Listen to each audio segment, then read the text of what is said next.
you everybody for joining. And I really would like to welcome you to this next installment of our industry workshops. My name is Ronald Farquharson. I'm the president and COO of the DNP Users Group, and I'm excited for what we have in store for you today. This workshop and our training courses for members, which we had one last week, are all part of our Vision 2024 rollout of expanded benefits for our members in the industry. And yeah, we're very glad you can attend, and also excited about this group of experts that are going to be presenting and discussing these topics today. We have a really strong group of speakers, experts on, and so we're just really excited about what all we're going to be able to cover today. And so I'll just go over some of my slides here quickly. Just practical things, please remain muted unless you're speaking. We are recording the workshop. We're using Zoom AI Companion for notes, and the recording will be available as soon as possible afterwards. The recording notes from our last workshop are available on our website today in the Fast Find area. As far as questions and discussion, please feel free. In fact, we would encourage you to use the chat feature. We have our panelists will be watching and trying to respond quickly, and we also have some other experts watching as well, and they will collectively try to answer your questions as quickly as possible. And the questions and answers for the chat will also be published as part of the overall summary when we put it all online later on. And then as far as verbal questions are concerned, please wait until John McDonald, our panel chair, invites a discussion. There'll be a 5-minute allocation of that after each speaker, and then a longer time panel discussion with audience strongly encouraged at the end of the session as well. We also would really appreciate any input you might have on additional topics that we could look at for future workshops. Just covering up my own, there we are, oops. Sorry for that delay. There we go.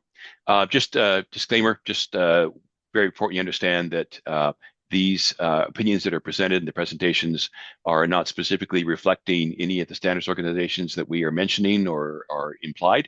And also, we are doing our best to condense a great deal of information into a very short 90-minute presentation. And so obviously the authoritative source for information on these standards is the standards themselves.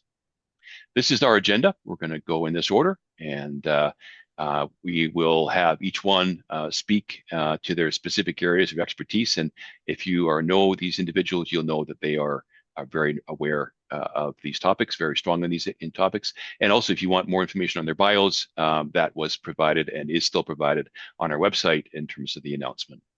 And so this is one of the pieces of the overall promotion material. And so you've got an early glance of people's faces. They will be turning their cameras on as they speak. And I was also going to say, as you ask questions, if you could please introduce yourself and turn your camera on if you're able, so we get a sense of who you are as well. And so, yeah. So I'd like to introduce John McDonald, our session chair. John is a good friend and supporter of the Users Group, and John chairs our workshops as well as our training sessions for our members. And so thank you, John, for all you're doing, and I'll just turn it over to you. Yeah, thanks a lot, Ron. And welcome everybody. We try to have a public workshop like this about every 6 months on key industry topics. And what's nice about it is it's speakers that are well known in industry talking about very key topics for all of us, and that these workshops are open to the public. Also, every 6 months we have a training workshops, which are for members of the user group only. And we just had a training workshop recently. So keep your eyes out on social media, on LinkedIn, for the announcements about the workshops, both public as well as member only. This one, it's always, we have a choice in the industry of protocols, which protocol to use in certain applications. It reminds me of some of us were involved in a workshop probably 25, 30 years ago on UCA or 61850 in DNP. And, the decision process continues. And what we wanted to do today was kick it off with some general information. Ben will kick it off. And then Uh, Francis, Robby, and Bob will talk about specific protocol. So three specific protocols. And then Ben will summarize it and wrap it up.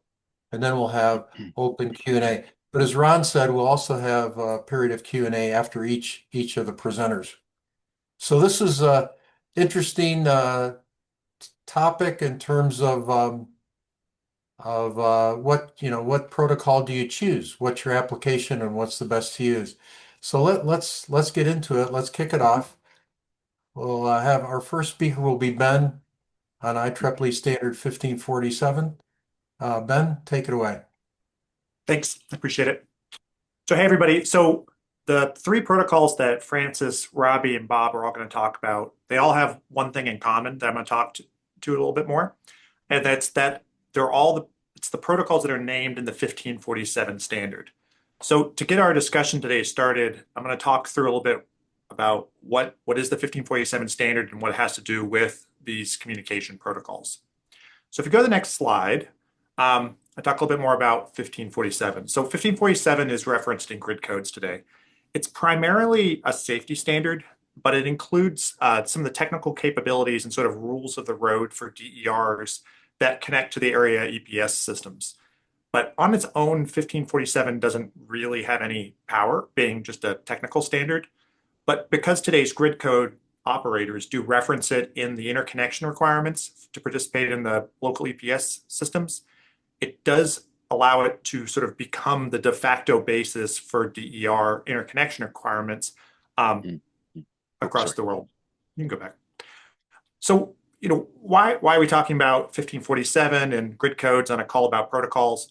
Well, the 2018 revision introduced a paradigm shift. So in the previous version from 2003, the theme was more if grid conditions are wonky, so if your voltage or frequency are out of band, DERs were required to disconnect.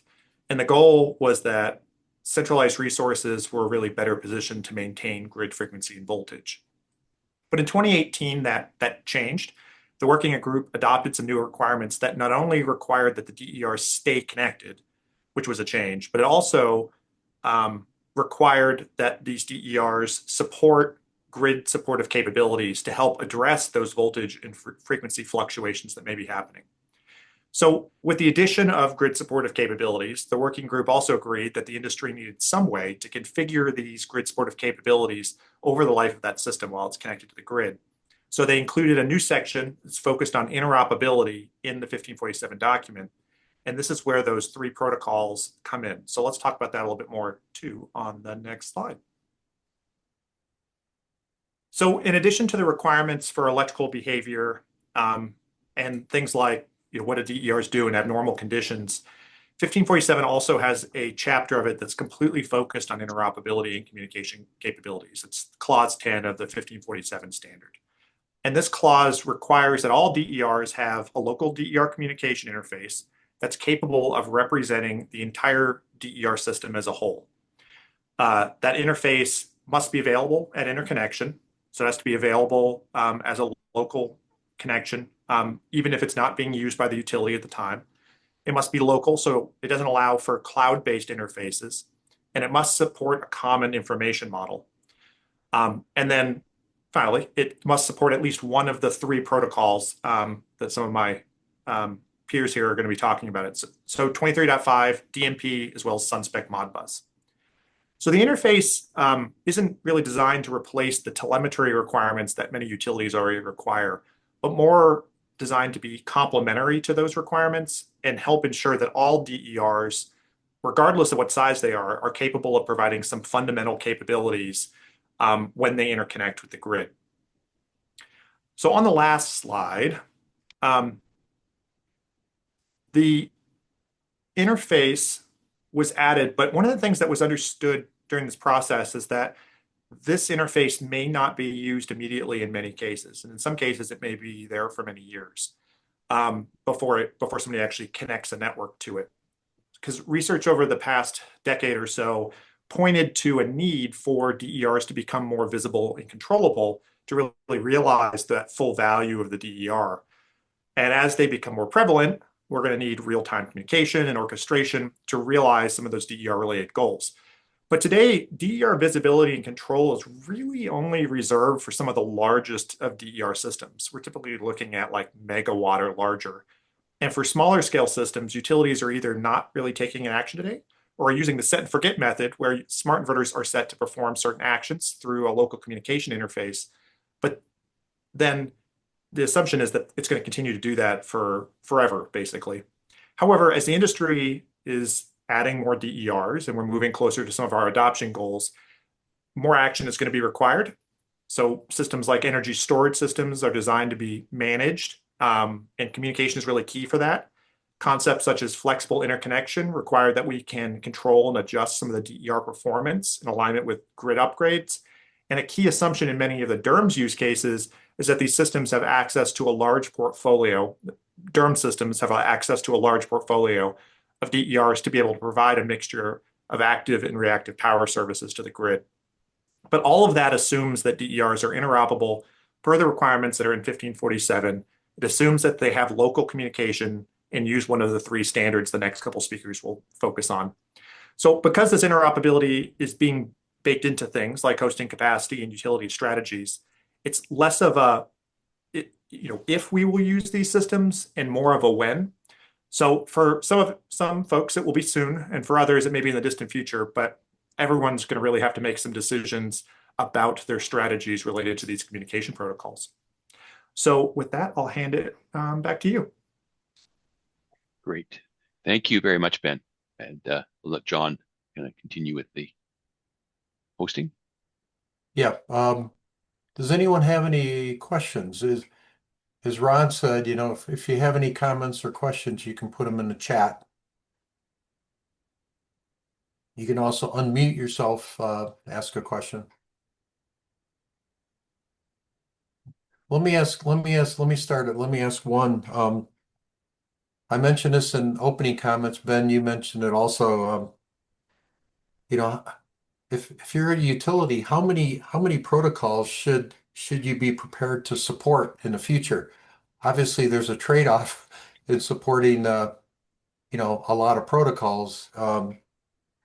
But can you pick one, or should you be prepared to support more? I know we're going to talk more about this during a workshop, but what would you say at this point?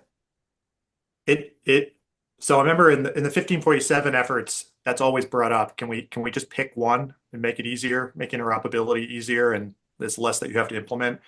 But the truth is, each of these protocols really fill a different void. And so you'll likely have to support more than one. We typically see things like SunSpec Modbus more as the local interface, and then it's mapped to something like 23.5 or DNP for the trip home.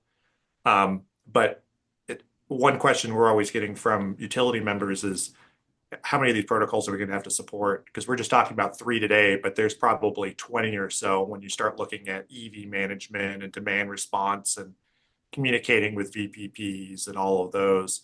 But there are tools like gateways that we can use to reduce that number and things like that. So we have about another minute. Let me ask one last question. Sure. We'll be talking about information models.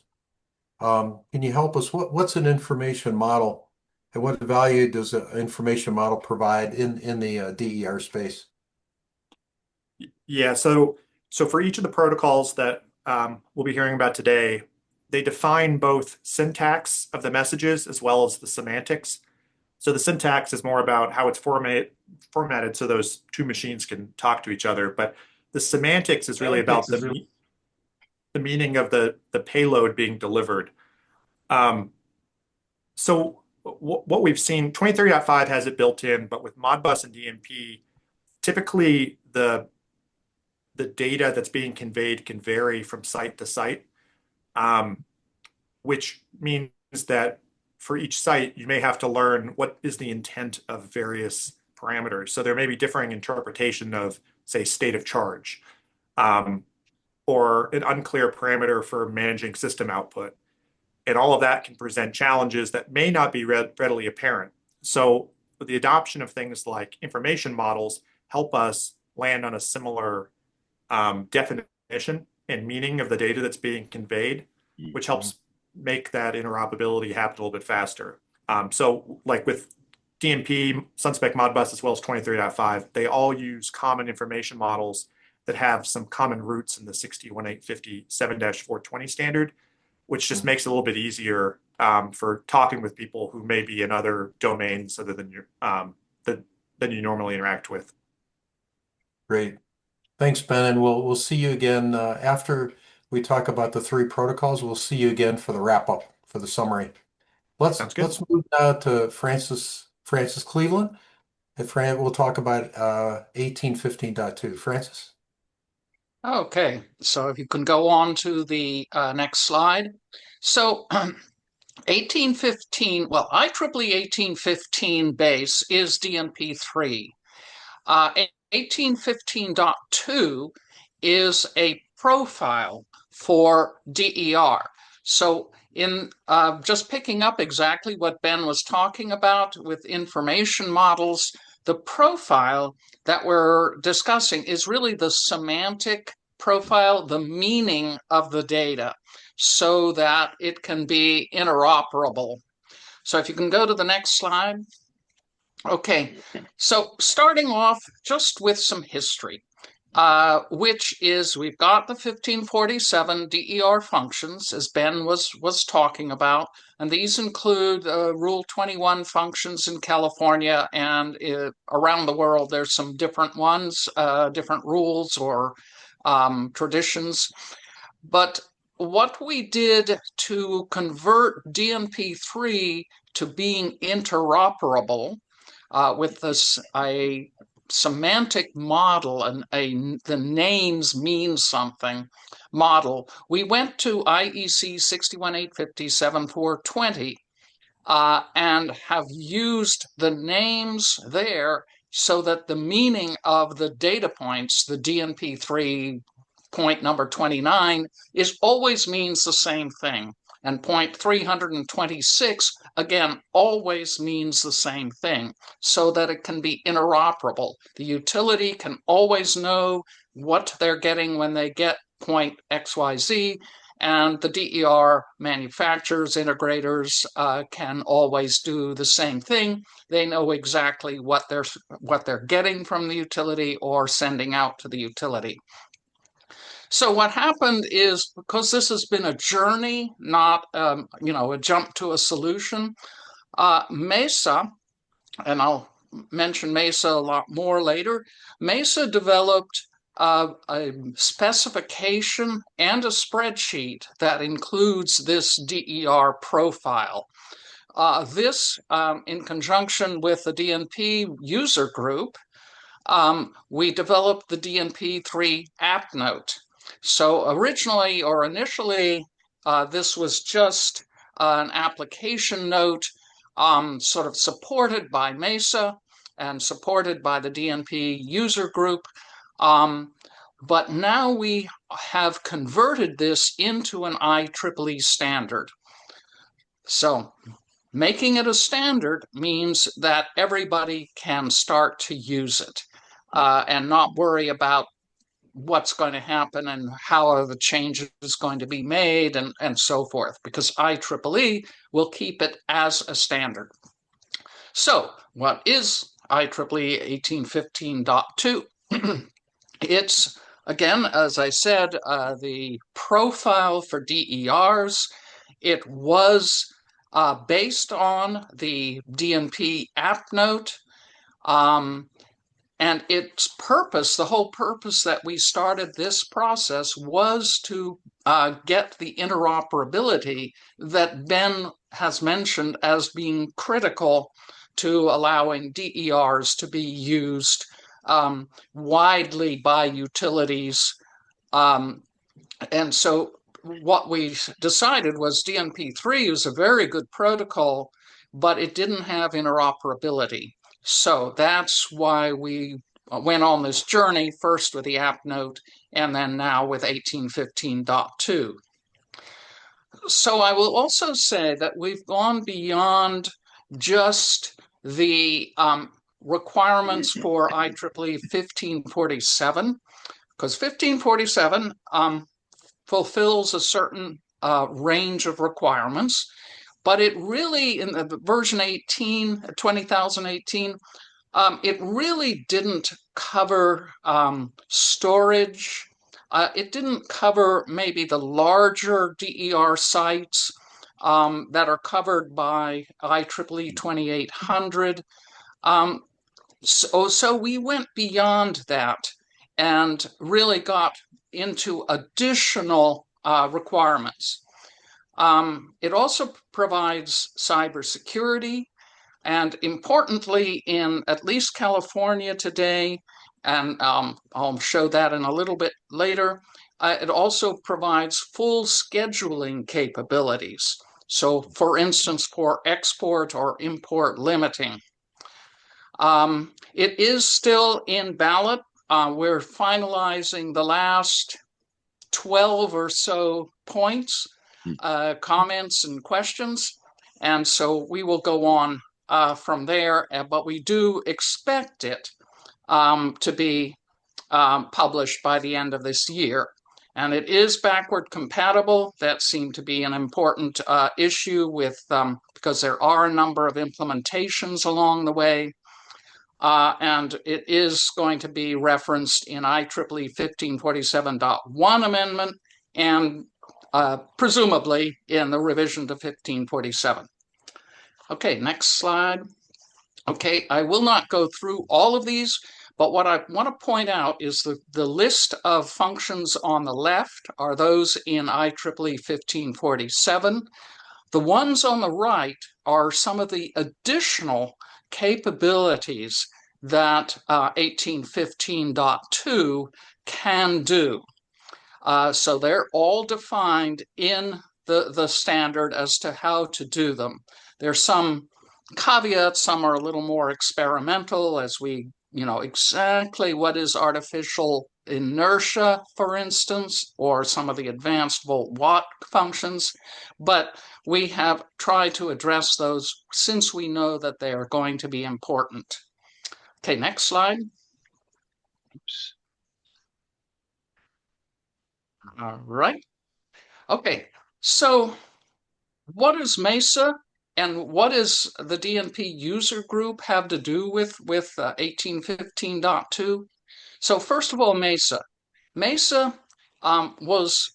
Mesa's mission was really to accelerate the interoperability of DER, particularly storage systems, because it was clear that initially the storage systems felt that they weren't being provided with the capabilities, communication capabilities that could be needed. But that has now been solved by the 1815.2 and some other Mesa SunSpec Modbus. What we're doing right now is finalizing the 1815.2 functions and developing the testing requirements for it. So the DNP user group, which focuses, of course, on DNP3 itself, is it's developing new and updates to existing standards. It's doing member training, and I think John and Ron already mentioned that. It's promoting industry engagement. So we have a memo of understanding between Mesa and the DNP user group. And also very importantly, the user group is working on new cybersecurity specifications. So this is going to be very important. So if we go on to the next slide. This is the testing and certification process. 1815.2 profile first needs to be tested along with the base DNP3 itself, which can be done through the DNP user group. So we're in the process of actually updating an existing tool to work on the semantics test. The next thing is actually the implementation of 1815.2 with DER systems per IEEE 1547.1. That can be done through the UL 1741 SB for the 1547 functions. We are in the process of developing the testing requirements. Well, we've got most of them defined, but we still need to finalize them for the functions that are not covered by 1547.1. And then we have a partnership with UL Solutions in order to move this forward. So we then also have commissioning, which goes a little beyond what we're doing. Okay, next slide. Okay, so here's a summary of our strengths. First of all, DNP3 is widely used by utilities. So utilities are very familiar with DNP3, primarily for SCADA applications interacting with their substations. So 1815.2 then provides the semantics, as we've been saying here, to provide the interoperability that's needed for using DNP3 with DER. Very importantly, DNP3 provides SCADA performance levels, and so it can provide it can support large numbers of DER devices. It can be done very rapidly, sub-second if so needed. Commands going out, responses coming back in. This can be all done securely where no data is lost. So it's a very secure, safe type of protocol. We have focused primarily on the larger DER and IBR plants because that's where the SCADA-like capabilities of DNP3 are really important. We could, of course, do any of the smaller or microgrids or things like that, but our focus has been on the larger DER and inverter-based resource plants. And scheduling, which I mentioned earlier, has become very important because we now have requirements in California for limited generation profiles, which can all be scheduled. So having a complete capability of scheduling has become really important. So that in a 10-minute plus a few moments summary is 1815.2. Thank you. Thanks, Francis. A lot of information at a short period of time. You know, one, I think, very practical question would be, so as you said, so many utilities already use DNP3, you know, but now we're talking about 1815.2. What changes would a utility need to make to be really conformed with 1815.2?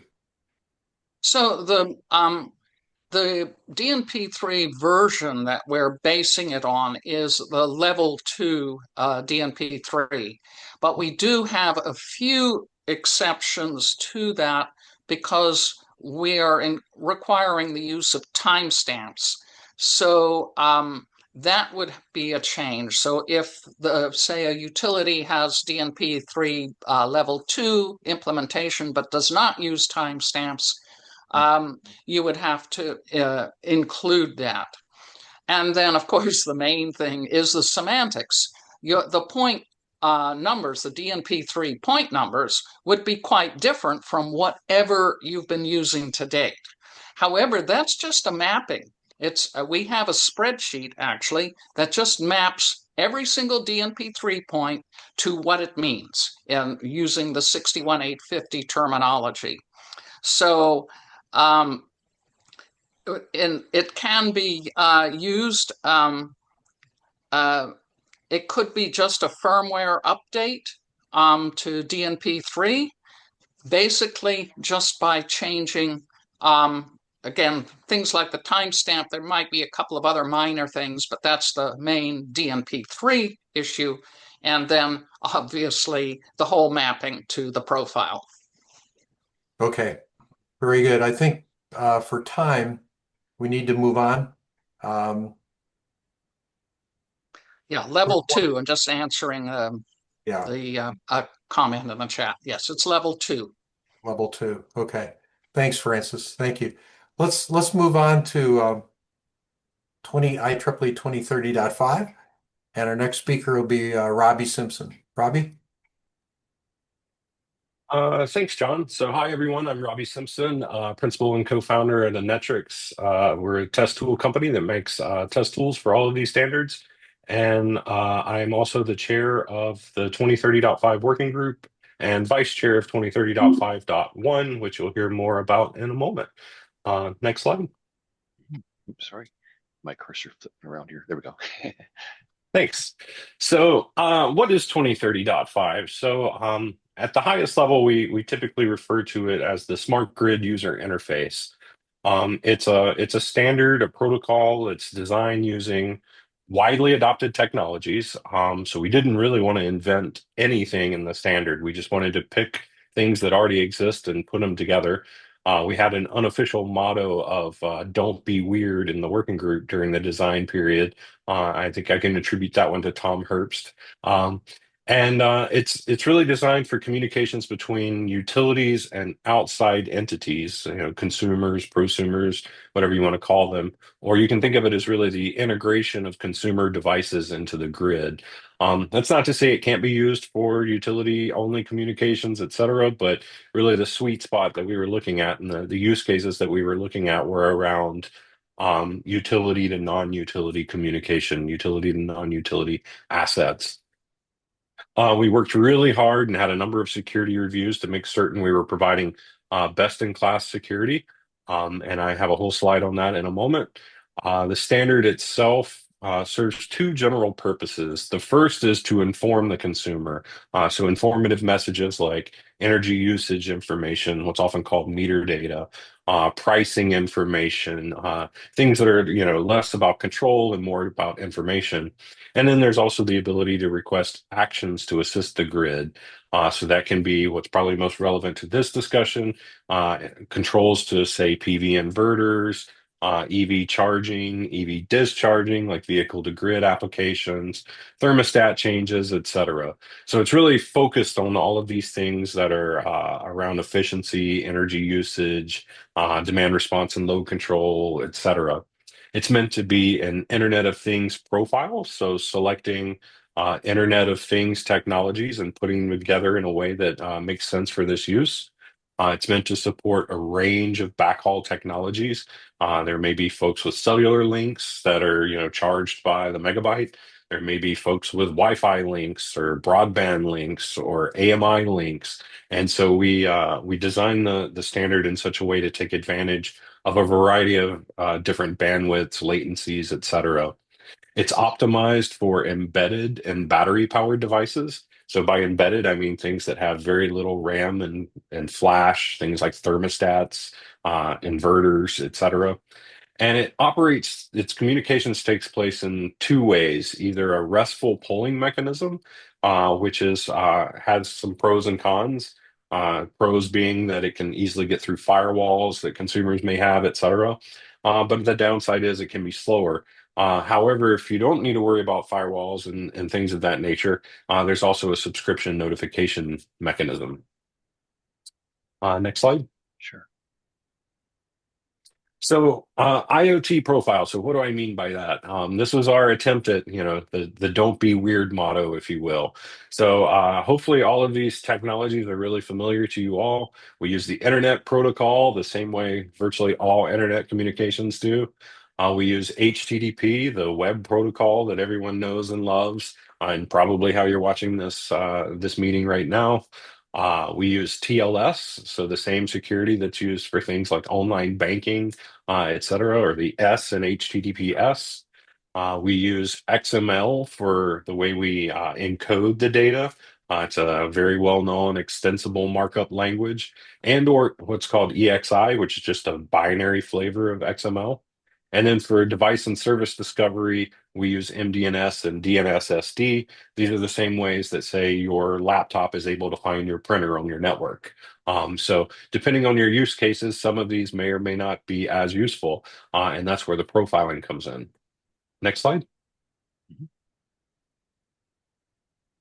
So in the DER space, 2030.5 has had quite a lot of adoption there.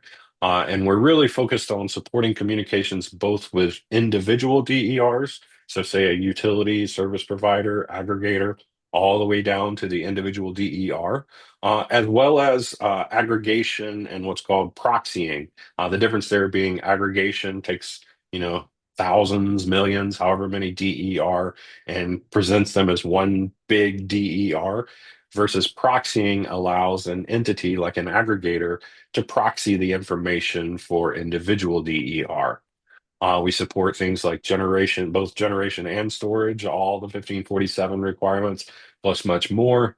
That takes the shape of a lot of DER controls that can be scheduled and are time-based, et cetera. A variety of curves like volt var curves, et cetera. Nameplate ratings, settings, all of that. A lot of the other functionality in 2030.5 is useful for DER. So the price communication, the energy usage, so you can use it for monitoring or metering and telemetry. The 2030.5 supports this ability to target groups or individual DER without necessarily exposing the grid topology, because that was a security concern. So individual DER that may be on the sides of houses, et cetera, they know they're in a group, but they don't necessarily know what that group represents. And then in addition to all of this, the real focus of 2030.5, once again, is increased customer engagement and information. So all of these kind of functionalities can be used to communicate with the customer as well. As you've heard, it's one of the three protocols in 1547, and the information model is aligned with 1547, 61850, SunSpec Modbus, and the upcoming 1815.2. So in terms of the ecosystem for 2030.5, one of the most prominent things right now are the use of profiles. The first being the Common Smart Inverter Profile. This was something that was originally done in California by an order from the CPUC, and it's now in the process of standardization as IEEE 2030.5.1. What CSIP does is really defines exactly how to use the functionality that's present in 2030.5 to accomplish very specific use cases. The profiling for 2030.5 is a bit different than what you heard about profiles for DNP. In 2030.5, there's common semantics across the protocol, but the profiles just pick which parts to use for specific use cases, and that allows things to be what we call mashable. So if you support multiple profiles, they all kind of use the same information, the same language, and they can all talk to one another. In terms of testing and certification of CSIP, California has come out and specifically said it can be done by nationally recognized testing laboratories, or NERDLs, folks like UL, CSA, et cetera. And it can also be performed by SunSpec Alliance authorized test labs.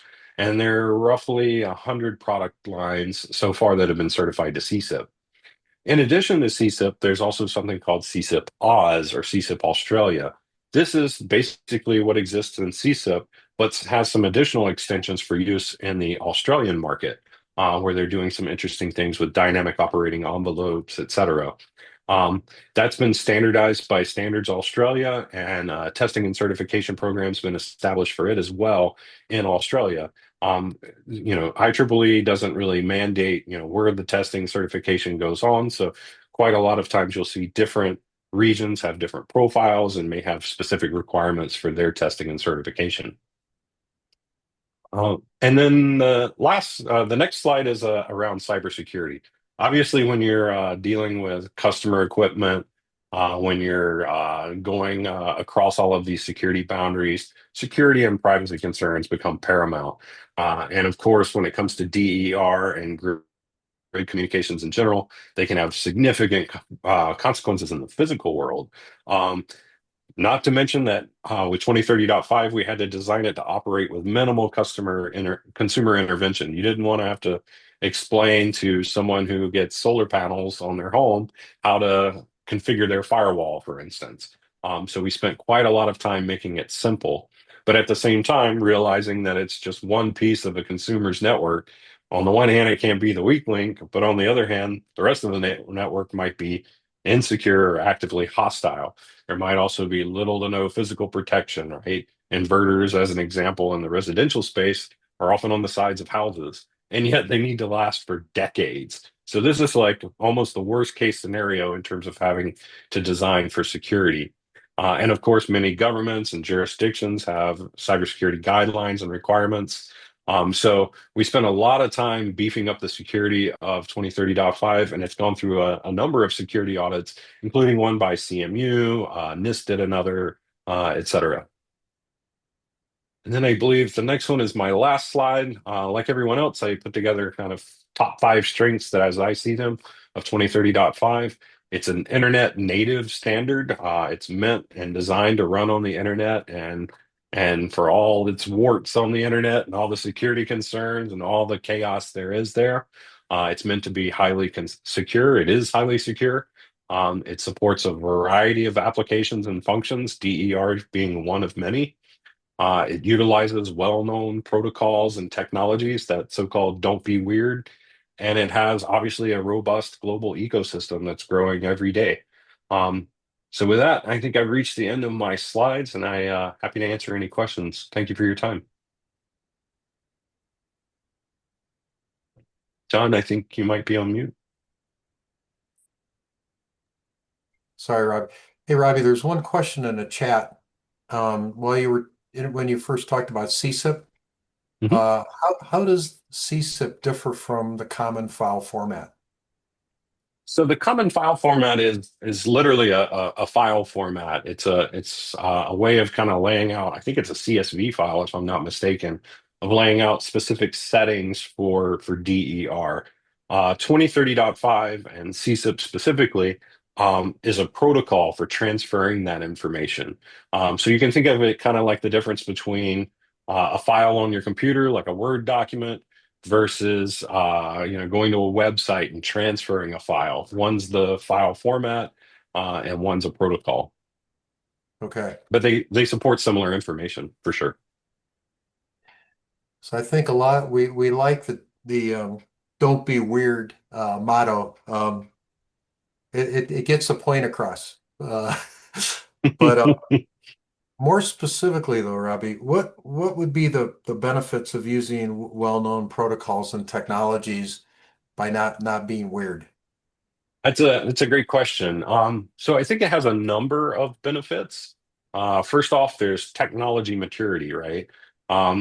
We didn't have to invent new protocols or anything like that and hammer out the warts, if you will. These are technologies that have already reached maturity, and they've been hammered in a number of industries, not just the energy industry. So we can rely on kind of the greater wisdom of the world, if you will, right? When it comes to HTTP, for instance, it's been hammered on and tweaked and corrected since the 90s. And it's particularly important for cybersecurity, right? It's insanely difficult to create a cybersecurity protocol.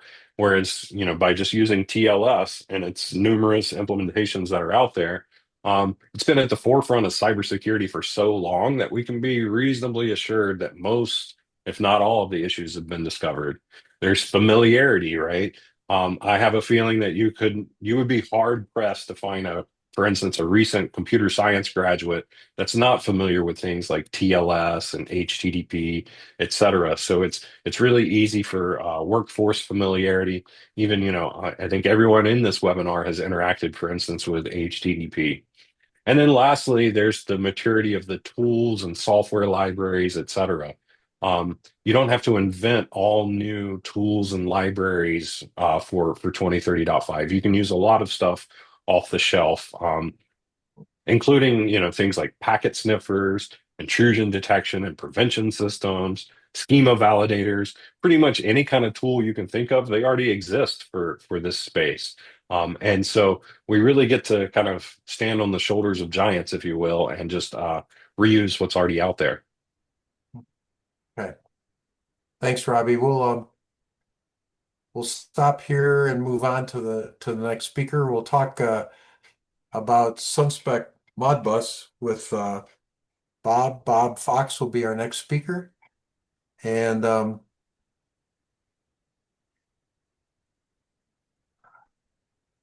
we'll take it. Are you ready, Bob? Yeah, I'm ready. You ready, John? Okay.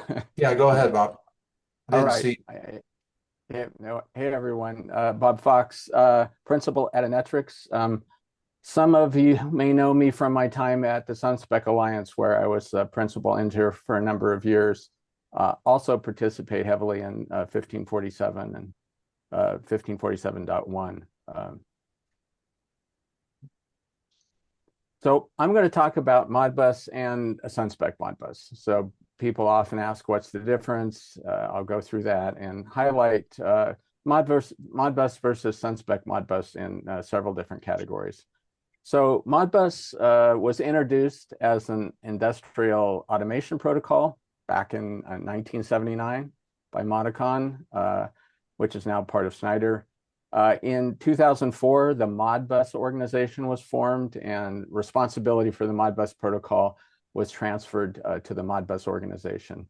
The Modbus protocol has been broadly adopted as a communications interface in many different industries. It's widely deployed. All Modbus specifications are freely available at modbus.org, which is the home of the Modbus organization. SunSpec Modbus is managed by the SunSpec Alliance, which was founded in 2009, with a mission to create a standardized interface for renewable energy related devices using the Modbus protocol. SunSpec's developed information models for different categories of devices, such as inverters, meters, environmental measurement, string combiners, panels, trackers, and DER and storage, which we're going to talk about today. In 2017, SunSpec published an updated specification specifically for DER devices that fully supported IEEE 1547.2018.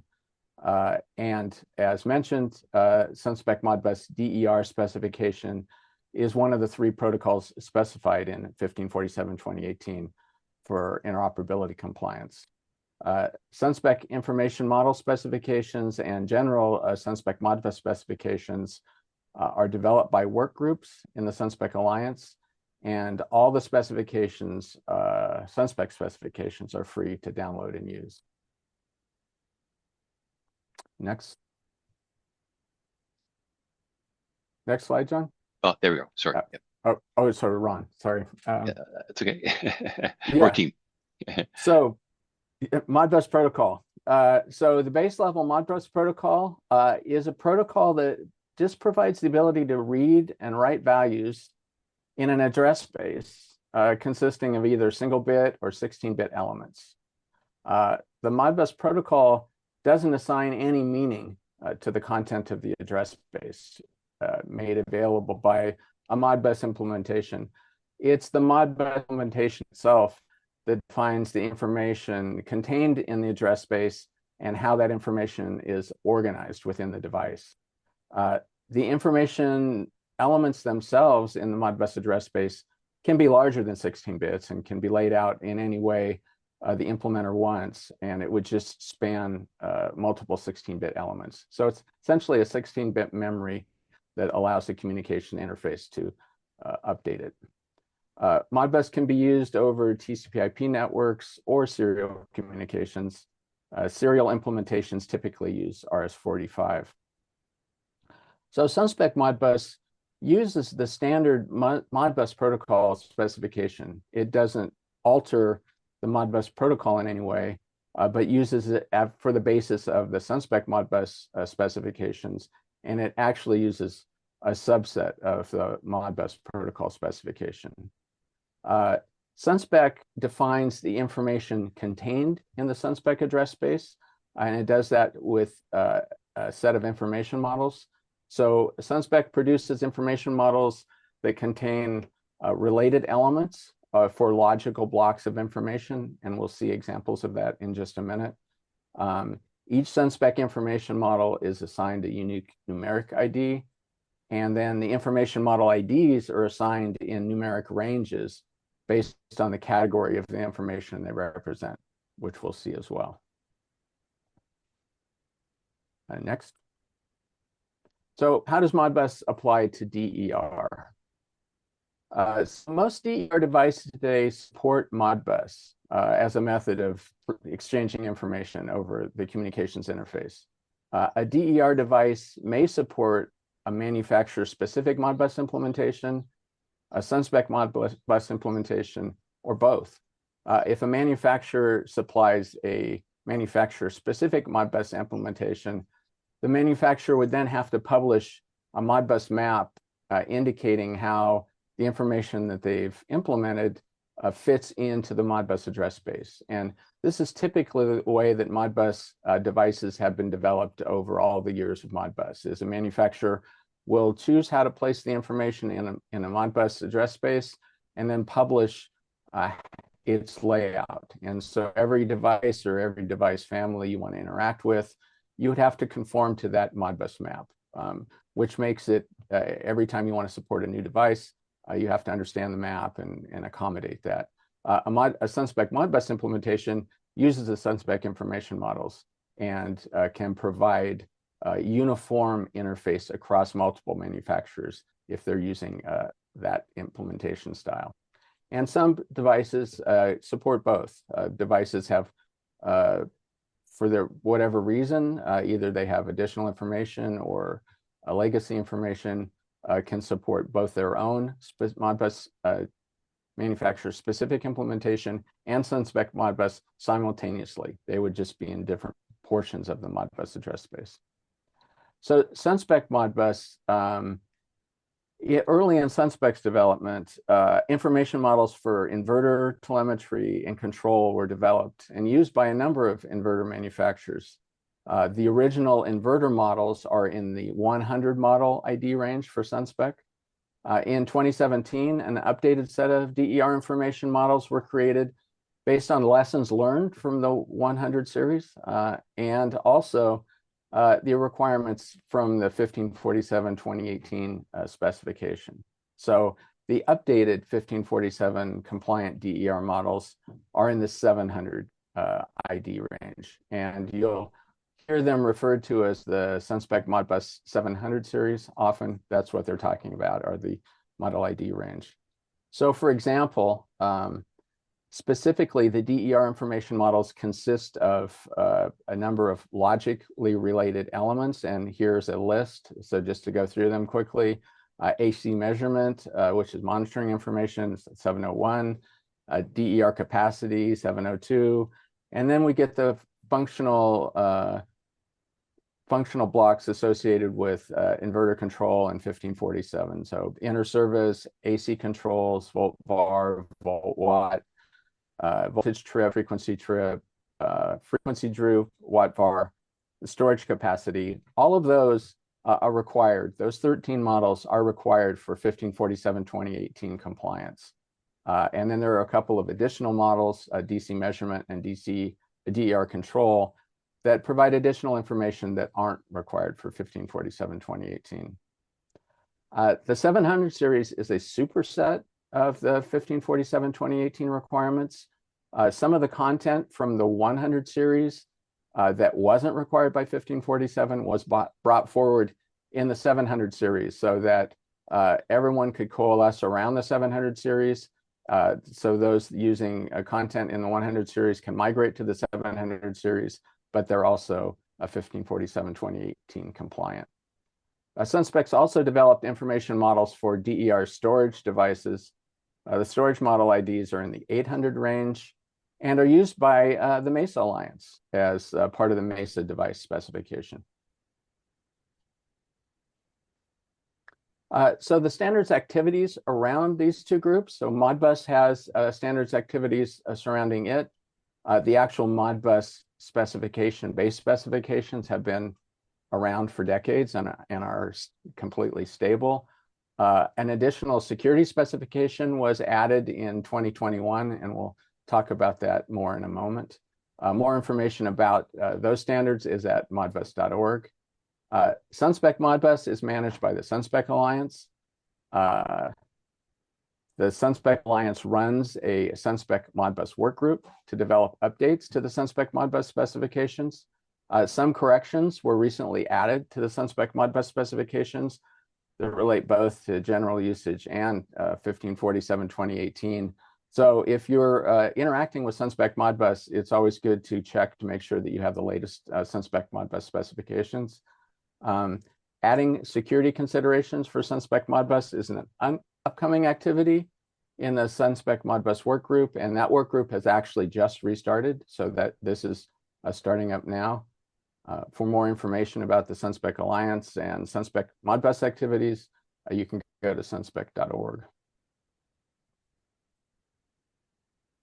Sorry. So traditionally, Modbus and cybersecurity, Modbus typically doesn't have a lot of security associated with it. It's often internal to plants and in a very controlled environment, and so it's very common for SunSpec to run in unencrypted networks, and each device may or may not have security associated with Modbus access, and it would be somewhat device independent. The Modbus organization, as I said, in 2021 has published a Modbus TCP security specification that utilizes a TLS and consequently X509 certificates to supply a very standardized way to do TCP security, very similar to the one that Robby outlined in 2030.5 and derives all the benefits from that. So it can provide encryption with TLS. It can provide mutual authentication between client and server via the X509 certificates. And they've even specified an X509 extension that allows support for role-based access. Currently, SunSpec Modbus does not specify any cybersecurity requirements. It'd be possible to mandate the functionality of Modbus TCP security specification for Modbus TCP without any updates from the SunSpec Alliance, but there's currently no equivalent for Modbus Serial as security outlined in the TCP security specification. The SunSpec Alliance is planning to address cybersecurity requirements in the current SunSpec Modbus work group that has just restarted. For test and certification, the SunSpec Alliance publishes SunSpec Modbus compliance test procedures that can be used by test labs to perform SunSpec Modbus protocol conformance testing. Also, 1547.1 contains testing requirements and procedures for the interoperability compliance, including the device functional verification. So 1547.1 includes protocol and functional verification across all the required 1547 functionality. These tests are required for 1741 SB and 1547/2018 compliance, and they can be performed by any qualified NRTL. So to sum up, Modbus and SunSpec Modbus, Modbus is well understood and very broadly deployed in DER devices. Modbus is relatively easy and inexpensive to implement. Modbus supports both TCP and serial communications. The SunSpec Modbus profile for 1547/2018 is being widely adopted in DER devices, and currently is the most common way for 1547 compliant devices to achieve interoperability compliance. Modbus and SunSpec Modbus standards are freely available to all. So that concludes my quick overview of Modbus and SunSpec Modbus, and thanks everyone. Hey, Bob, there's a question in the chat. Francis responded to it. I'd also like to get your take on it. Sure. Can SunSpec Modbus be used for integration of non-energy systems? Non-energy systems. Absolutely. Well, and it depends what systems you're talking about. But as I said, Modbus is deployed in industrial automation and just general purpose interfacing across many, many industries. So it's not uncommon for the default interface for equipment to have a Modbus interface. And you mentioned a number of times about the security aspects of Modbus. It's usually characterized as a insecure protocol. But what's your thoughts on this view of the security of Modbus? Yeah, that's kind of a multi-dimensional question. So it is characterized as insecure, especially in the DER space. That's been one of the points about Modbus suitability in the DER space. So I think the specification that was released by the Modbus organization handles that objection very well, in that it uses a very standard TCP mechanism, TLS, with the latest mandates, the latest cipher suites, and provides mutual authentication if needed, and role-based access via the X509 extension. So it pretty much completes that picture. But the other dimension of this question, and this debate is going on in 1547 right now. There's actually a 1547 update in progress in the 1547 working group, having discussions about the next step in interoperability requirements for 1547. And there are various camps about what the scope of 1547 should be security-wise, where security should be located, etc. So I think SunSpec Modbus is fully capable of being secured, but there are some that are advocating that it shouldn't necessarily be secured as part of a larger system if the portion that it's operating in has other security provisions. So it's not, the capability to secure it is there, so I wouldn't characterize it as an insecure protocol, but the desire to secure it also becomes a big factor. Great. Thank you very much. Thanks, Bob. Sure. I think we'll now move to Ben. So Ben will come back and talk a summary of now that we've had Ben's introduction and Francis, Robby, and Bob talk about 3 different protocols. Ben will give a good summary now. Thoughts on architecture and strengths. Ben? Sounds good. Good, thanks. Yeah, so Ron and John asked me to provide some thoughts on today's session and kind of help us bring us back to sort of the bigger picture before we move into the Q&A. And I wanted to do that by first talking about where these protocols are sometimes used in the bigger DER architecture. And then second, I want to reiterate some of the strengths that some of my peers highlighted for each of the 3 protocols that we talked about today. The title of the session is Friends and Foes, though the 3 protocols we're discussing can often be applied in the same locations where they may compete. They really do end up playing very different roles, and I'm hoping to highlight that on some of these slides. So first, the slide we have up right now, if we give sort of a view at the different actors involved in a broader DER architecture. I'll be using this graphic and as well as one other one that came from Francis Cleveland to kind of talk through this topic. So at EPRI, we often use this graphic to show where protocols may apply for DER management. It's really designed to show the breadth of actors involved, because coordination has to occur all the way from the energy markets at the top, all the way down to the individual components of the DER systems. And there's a mixture of 20 or so different communication protocols that are used throughout this, depending on the technologies that are involved, where that interaction is occurring in the architecture, and the types of programs or services that may be provided. All of this impacts what protocols may be used. So today, the theme has been 1547 protocols. So solely on the export-capable DERs that are controlled through a local communication interface. So I'm going to try to continue to focus on those in the next couple slides.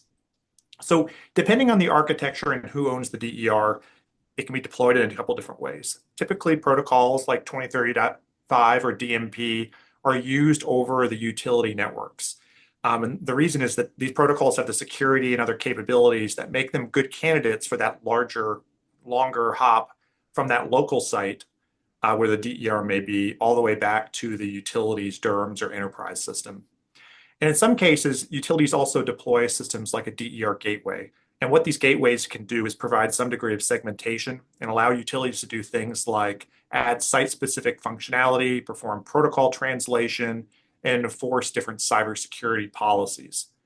When those gateways are used, a different set of protocols are often used as well. So for example, SunSpec Modbus that Bob was talking about is a popular protocol for smaller scale DERs. So it's common for Modbus to be the protocol supported at that DER's local communication interface. And then that may be converted to DNP or 2030.5 or some other protocol for that hop all the way back to the utility DERM system. So I've been focusing on this slide, I've been focusing mostly on utility pathways to the local communication interface. But it's important to note that utilities aren't the only ones communicating and controlling DERs out there. Aggregators as well as VPP providers also play a pretty important role in DER integration, and they can use the same pathways to access DERs, and they often do.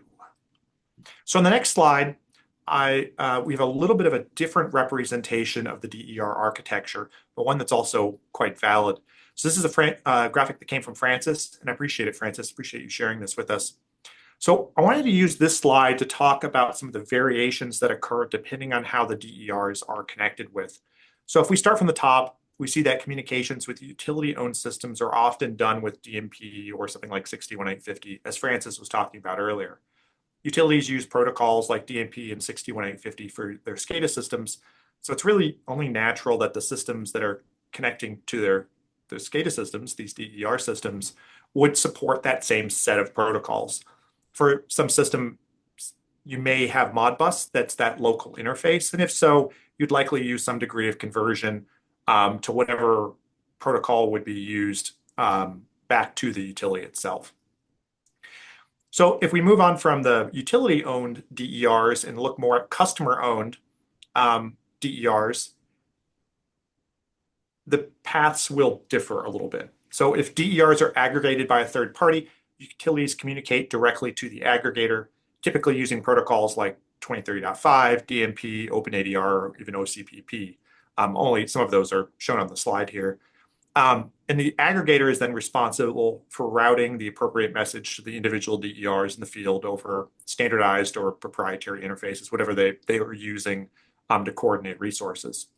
Then for other systems, the utility is often communicating either directly with an energy management system or gateway, which communicates to components of the DER. So this all depends on sort of how the system is set up, how that interconnection agreement is set up, and how the line is drawn around that DER system. So if the DER is part of a larger system, there's usually some degree of energy management system that's coordinating all those various subsystems to ensure that that system as a whole, that whole DER system, performs as expected per that interconnection requirement. So utilities typically communicate with these systems using 23.5 and DNP, and then coordination of those individual resources can be conducted over protocols that may be supported by those subsystems. One place EPRI has seen 23.5 adopted by utilities is to smaller scale DERs or otherwise DERs that may be communicated with over something like the public internet. And that's because 23.5 does provide end-to-end security, and it's pretty well suited for internet-based communications like Robby was talking about earlier.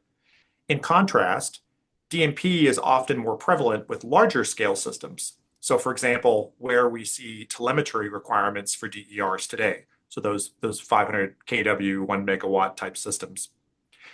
When we look at the individual DERs, the majority of systems that have gone through that 1547 certification do support SunSpec Modbus.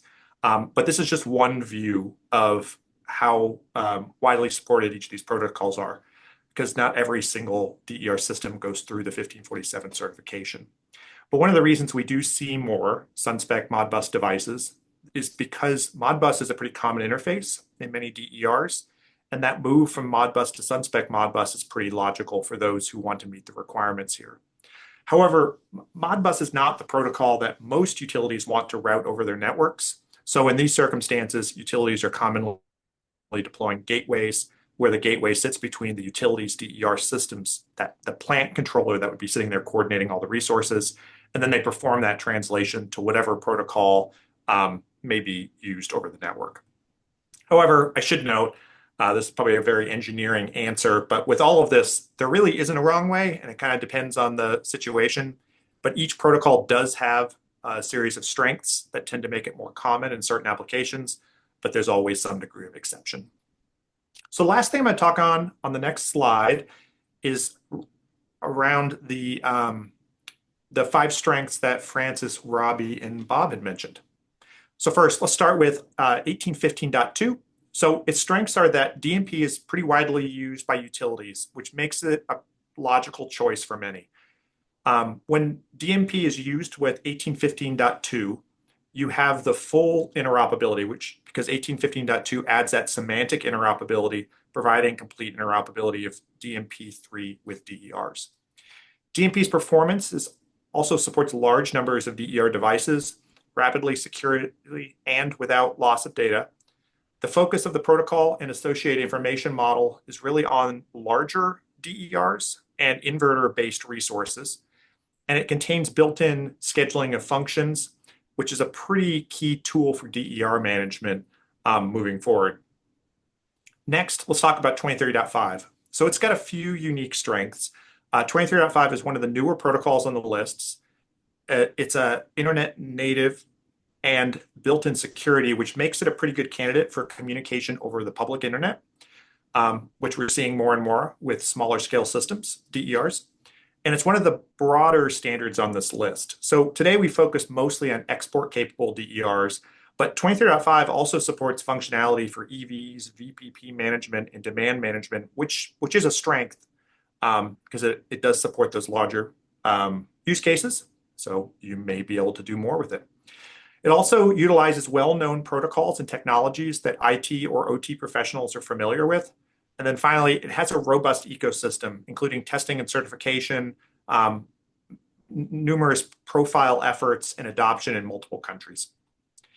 And then last, but certainly not least, SunSpec Modbus. So SunSpec strengths is that it's well understood and broadly adopted. Modbus is a relatively lightweight protocol, which makes it easy and inexpensive to implement. It's flexible, and that it offers both TCP and serial-based communications depending on the application that you're using it for. And it's also widely adopted with hundreds of devices certified to SunSpec Modbus today. And then finally, it's free and publicly available. SunSpec Alliance publishes their specification and information models on their website for anyone to access. So hopefully you guys enjoyed this today. That's all I have from me, and I'll hand it back to John. Thanks, Ben. That was a very, very, very good summary. We'll now open it up to questions from the attendees. I think the first one, Carrie, I see your hand is up. Go ahead. Hey, everyone. I think this is the perfect forum to ask this question. I work for Oracle Utilities. I think Oracle is best known as a database company, but we have several, verticals, and Oracle Utilities is one of those. So my group is part of a larger team that implements an ADMS, for example, and SCADA protocols. My team especially implements the SCADA protocols. So there's this existing mindset of command and control, SCADA, that sort of thing. DERMS is kind of relatively new to our organization, and it seems like we're sort of imposing this, to me, arbitrary split between front of the meter and behind the meter devices. Now, I've been arguing for a few years now that we should have a consistent and common information model across these two, domains, if you will. And so I guess I want to pose to the panel, am I correct in arguing that the baseline information model that we must implement is the 2030.5 information model, and that we can add to that as we need to, but that kind of is the the semantics that sort of overarch these different protocols that I can see would have different applications depending on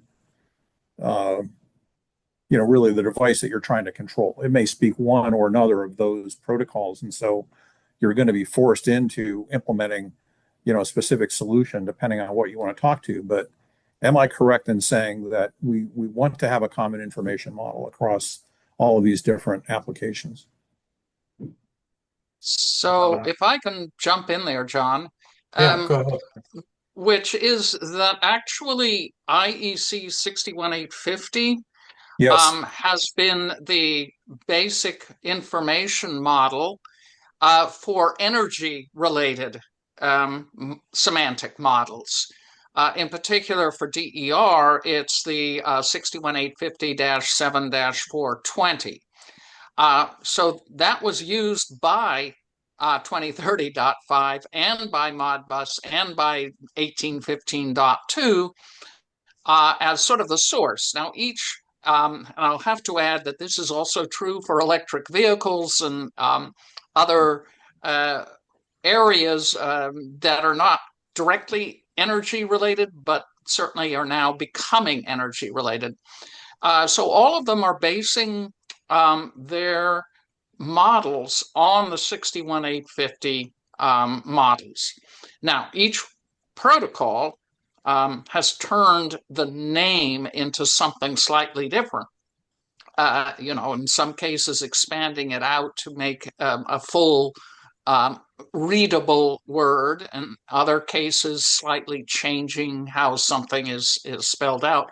But the meaning of the words are more or less the same. I won't say perfectly. Other input from other panelists? Anybody? I think that Francis is definitely right. One thing that's interesting is if we go, especially in the inverter-based side, there is some degree of harmonization. I don't know how much it would matter if they were front of the meter or behind the meter. We do see a little bit of variation if you may want more data from a system that's utility owned versus a customer owned system. But if you start looking into other domains of DER, so non-inverter based, there is additional information that may be shared. And those are not always as harmonized as what we see in the inverter-based DER side. So, demand flexibility, pricing schedules, things like that, it can vary a bit more.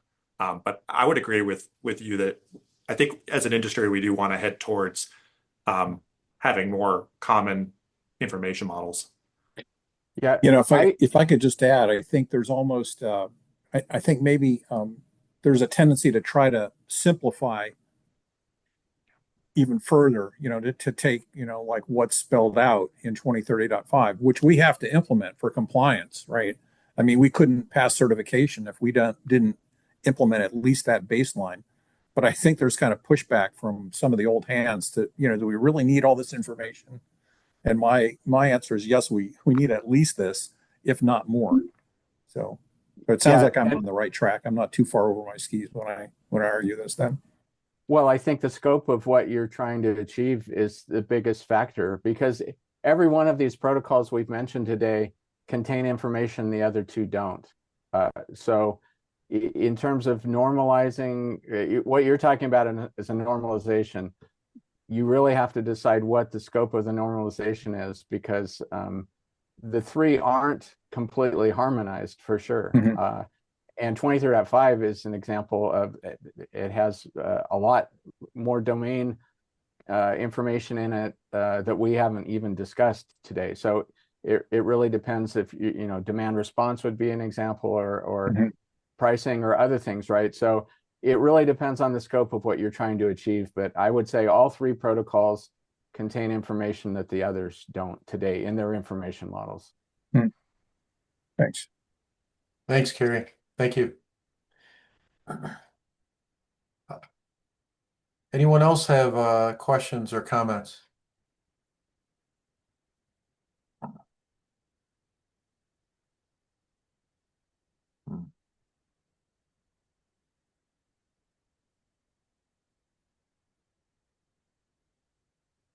It's a great opportunity. Oh, Aaron? Hey, Aaron, how you doing? Go ahead, Aaron. Hello there. I think Francis touched on it briefly. So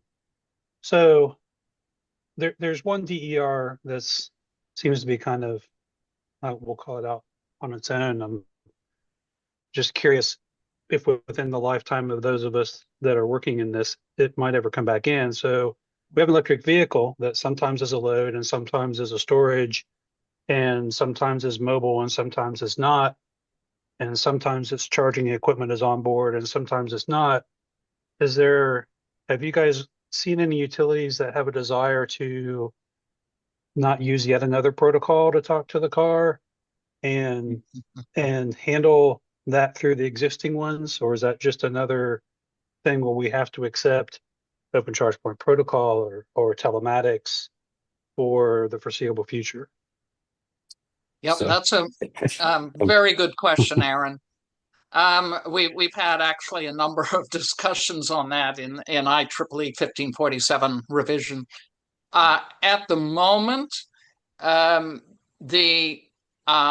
there seems to be a general agreement among OEMs that OCPP will be used, and we can't replace it directly with any of the other protocols, although maybe 2030.5 comes the closest, because it has a lot of pricing information. It has its own level of security, and it is now actually again implementing the 61850-7420 semantic model, again renaming things slightly. So I think it's hard to battle against, say, all of the car manufacturers, electric car manufacturers, and say you somehow have to use, I don't know, DNP3 or 2030.5 when they've been using OCPP for quite a while. Now, there is some movement in Europe to use 61850 itself. But I don't think that that's going to translate over directly. Now, what happens in 10, 15 years from now? Who knows? It may be almost invisible if we develop all the gateways and all of the technologies to quickly shift one protocol to another. Again, if we have a semantic model and gateways, we could do that fairly easily. But that's for the future. So would you say that's even true at the megawatt scale? So for the big over the road trucks, or when they're sitting still, they represent a really big dispatchable resource. And I mean, I'm not trying to advocate one side or the other, but if you take the big old utility standpoint, it's like, hey, we're the ones selling the electrons and taking the electrons. Maybe you should do it our way.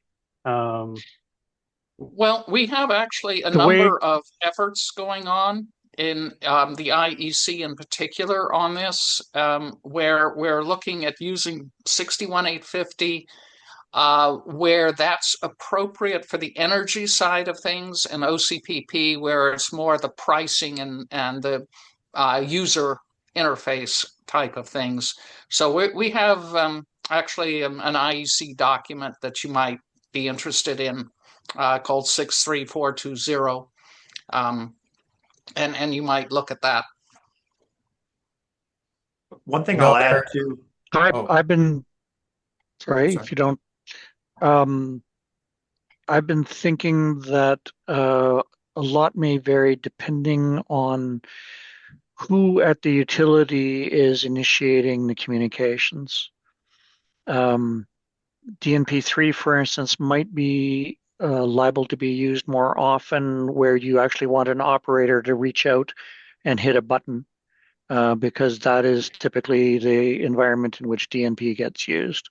Whereas at DERMS, you might see using 2030.5 more often because DERMS tend to use more internet communications.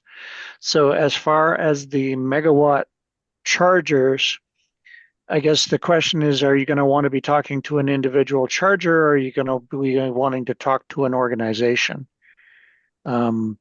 If you're talking to an individual charger, that might be a DNP3 or a 2030.5 thing, or an OCPP. But like I say, I do kind of worry about scaling that up. I don't know. I don't know enough about OCPP. But if you're talking, say, to an entire charging network or something like that, or an entire group of a trucking firm, you might be using one of the different protocols. And it's going to be interesting to see how it shakes out. I can't argue with Francis that anything I've ever heard from the car manufacturers right now seems to be OCPP based. There was one brief moment in Australia where DNP3 SAV5 and DNP3, the application note, was adopted there briefly, but I don't know if that kind of lost some momentum. Robby, Yeah, one Robby, thing- Hopefully that just helps, Aaron. I don't know if that really answers your question very, very well, or just tells you we don't know. I don't know. I wasn't expecting a firm answer. It was a point of conversation for the industry, right? Where we got this thing and we use it two different ways. And then on top of that, there's 3 protocols. Let's throw in a 4th one or maybe a 5th one. So it was just a thought question more. I didn't expect a definitive answer. Thank you for the discussion. Right. And in the chat, just to bring people up to speed on that, OCPP is not used by utilities, but it is used by charging station managers and by the OEMs and the EVSEs, so that it's not one that the utilities themselves might use, but there might be interfaces to the DER sites if they have V2G vehicles that would use OCPP. So that's a big question mark. How do we handle that? And it's one thing to add open. to, it really depends on the use case, because to Francis's point, I think also to Robby's, it can vary depending on who is using it. But if it's EVs and it's demand management, you're probably going to be using some of the demand management protocols. If it's V2G, the way 1547 is written right now, it's still DNP 2030.5 or SunSpec Modbus, and then they use I forgot the name of it, grid interface device, which would essentially be the EVSE. So the EVSE is holding the settings and then telling whatever car connects to it. And then, if it's fleet management, it's more like a VPP. So it kind of depends on the use case that they're being used for too. They're kind of a strange animal. They split so many different domains of DER. So on the OCPP front, so that's what we're dealing with right now. And what we're finding is most utilities are doing open ADR, at least in the US customers we're dealing with. OCPP again was mentioned. I think Francis said that between the charge management systems and the charge points, we're building a transformer for the charge points, and so we're going to be passed through for the OCPP, but we're going to be talking more than likely open ADR to the utility companies, because I haven't run into too many companies that are using DNP3 that are interested in site management control of the power transformers. If that helps answer anybody's questions or not. Thanks. Thank you. Yeah, I just realized we're right just about at time, so we'll need to wrap up. Thank you, Ben, Francis, Robby, Bob. Thanks very much. And I think this was very educational. A lot of good questions in the chat. A lot of good questions in person or by voice. And very educational for everybody. Let me, for a closing comment, we'll turn it back over to Ron to wrap up. Ron? Thank you, John. And just want to thank you, people that attended. This has been fantastic. Those that participated in the chat was very busy, and I want to thank the speakers. And even though we didn't definitively solve the question of communications for V2G, it's been really good, and I'm excited about what we were able to accomplish. So thank you again for that. I also wanted to introduce Sarah. Sarah is as the users group, she is our membership coordinator. And so just to give us a wave there, Sarah, when you get a chance. And I just wanted to, great, thank you, Sarah. Also wanted to say that we are a membership funded group. We rely completely actually on memberships to fund the work we do. If you're interested in getting to know more about the work we're doing, participating with that work, and or helping us with the work we do and to seeing more of these workshops done, we would appreciate you reaching out and join as members. And also we're looking for suggestions for future workshops. As John said, these are every 6 months, and we intend to continue with these for the long term. We also are doing membership training, and so we're looking for input on both of those topics. So thank you again for attending. We really appreciate your time today, and I hope it was useful for you. And we look forward to hearing from you. And I've put Sarah's email address on here. Reach out to us if you have any further questions, want more information. As we said, the recording will be placed on our YouTube channel as soon as possible, and the whole works along with the chat notes and other information will be on our website also as soon as possible. So thank you again for attending. Have a good rest of your week. Bye-bye.